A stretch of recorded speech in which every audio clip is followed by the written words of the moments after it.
focus too much on the challenges because they kind of get reflected in the recommendations.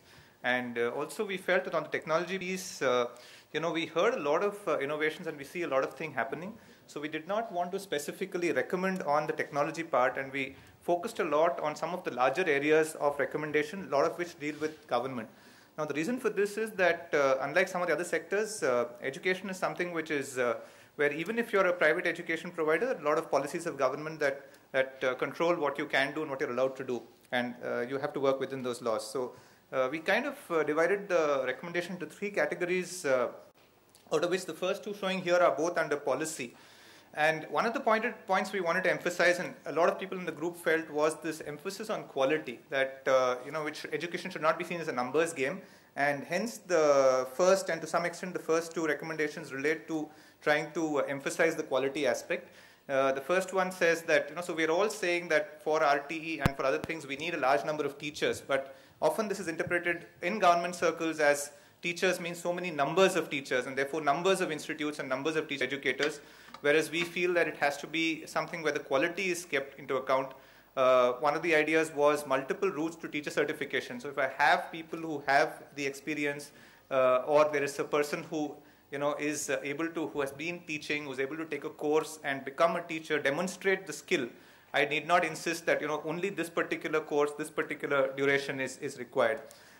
Similarly, a second point that was emphasized was about education leaders. I mean, many studies have shown that the school principal is a critical person who determines how school functions, but we do not have any course or certification for education leaders. So specific certification for principals, something like possibly an MBA in school leadership should be a recognized course. You have a few available now.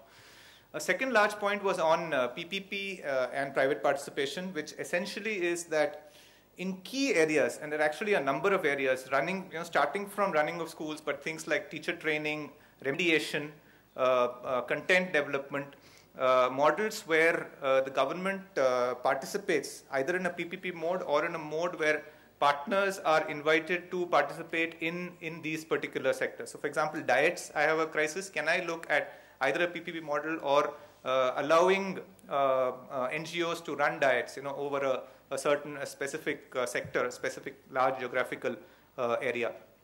Other point here was that the SSA and RMSA budgets, can they have specific provisions for certain things, like if an NGO is doing this and they have this kind of success at this level of scale in a reasonably defined way, have a line item, a budget saying this is for supporting or partnership in such programs. This is not there, so you try to put a lot of things under an innovation budget or something. Happens in a few cases, but doesn't happen in most cases.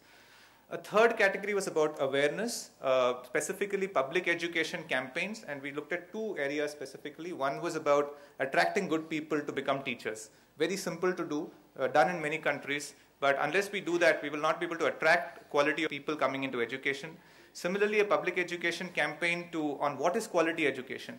Parents who think that English medium, wearing ties, having a school bell is what makes a school, but telling them that your children being able to do these things, being able to read, being able to think creatively, this is what is going to matter. So simple public education campaigns, both to attract good people to come into education, as well as to kind of give the message of what is quality education to parents. Beyond this, there were a number of operational ideas and points which we have kind of listed out. We have a larger list that we will share. But for example, one of which says that a mission mode on, say, the problem of, say, reading. Reading is a fundamental problem which if you can resolve, you can solve a lot of the education quality issues. But often we've also found, and it was pointed out, that sometimes when we get into a mission mode process, it leads to actually a lack of quality because you say that this is the only minimum I need to achieve. But if we can simply as a nation say that our children must be able to read well, have ways of assessing. So I didn't emphasize the point on standardized assessment, which was there on the first slide as one of the main points, but assessing that children are able to read and then having programs, including technology programs, that ensure that, okay, reading levels are maintained. Another one example I will take is that of mandating same language subtitling in all song-based programs, in all, if you are going to broadcast a song on television, it must be same language subtitled. will make a huge impact on reading and literacy. And the last point was about specific facilities. We have a large chain of government libraries, but the government libraries must have a children's section. They must have computers. Career counselors should be available in schools from class 8 so that it'll actually help in the skills problem as we go later on. So most of these recommendations we felt were actionable items, that things that can be worked upon, and that is all that is needed to kind of remove some blocks that would really help entrepreneurs as well as the sector itself scale and achieve quality at scale.